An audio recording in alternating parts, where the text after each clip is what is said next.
જય જવાન જય કિસાન। મારું નામ જાદવ મહાદેવભાઈ જગમાલભાઈ, ગામ કુંવારત, તાલુકો શંખેશ્વર, જિલ્લો પાટણ। 2015થી પ્રાકૃતિક ખેતી કરું છું।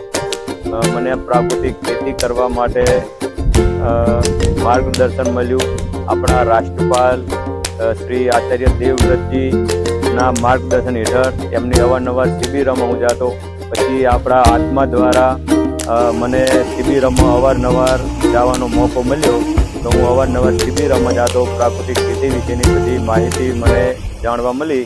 પછી મને ઉત્સાહ જાગ્યો કે આપણે આ કેમિકલવાળી ખેતી છોડી અને પ્રાકૃતિક તરફ વળવું પડશે, નથી આપણી જમીન હવે વધારે ડીએપી યુરિયા પેસ્ટિસાઇડના ઉપયોગથી જમીન આપણી બંજર બનતી જાય, બરાબર, અને લોકોનું સ્વાસ્થ્ય પણ બગડતું જાય।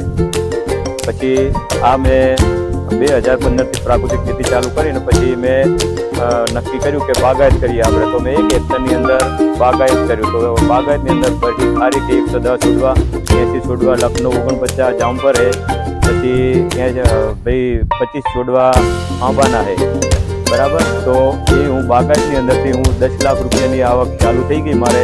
વચ્ચે વચ્ચે ઇન્ટરક્રોપ તરીકે હું છોલે ચણ્યા વાવું, અને છોલે ચણ્યા અને આ બધો ક્રોપ હું મૂલ્યવર્ધન કરીને જાતે વેચાણ કરવું, સ્ટોલ નાખી, બરાબર ને, વત્તા બીજું ઘરે વેચી જાય। તો મારે કુલ અહીંયા 27 વીઘા જમીન છે। બધી 27 વીઘા મેં પ્રાકૃતિક ખેતી એમાં ચાલુ કરી દીધી છે। 2-3 વર્ષ થોડું ઉત્પાદન ઓછું રહ્યું, પણ હવે ઉત્પાદન અત્યારે બહુ સારું રહે।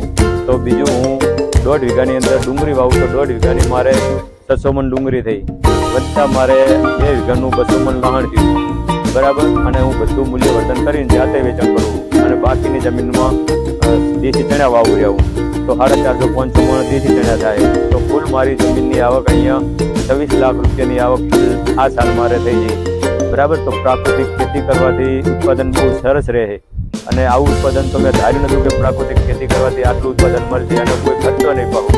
જીવામૃત, ધનજીવામૃત અને મલ્ચિંગ, જે આપણે આચ્છાદન કરી નાખવાનું, એનું મલ્ચિંગ કરવાનું, ઘાસ જે ઉગે આજુબાજુમાં એનું આપણે મલ્ચિંગ કરી નાખવાનું, પણ એનું રિઝલ્ટ જબર છે। અને અળસિયા એટલા બધા છે, અને જીવામૃત, બહુ જીવામૃત આપવાથી અળસિયા બહુ ઉત્પાદન થાય, અને ગૌકૃપા અમૃતિયમ બેક્ટેરિયાનો ઉપયોગ કરું છું, બરાબર।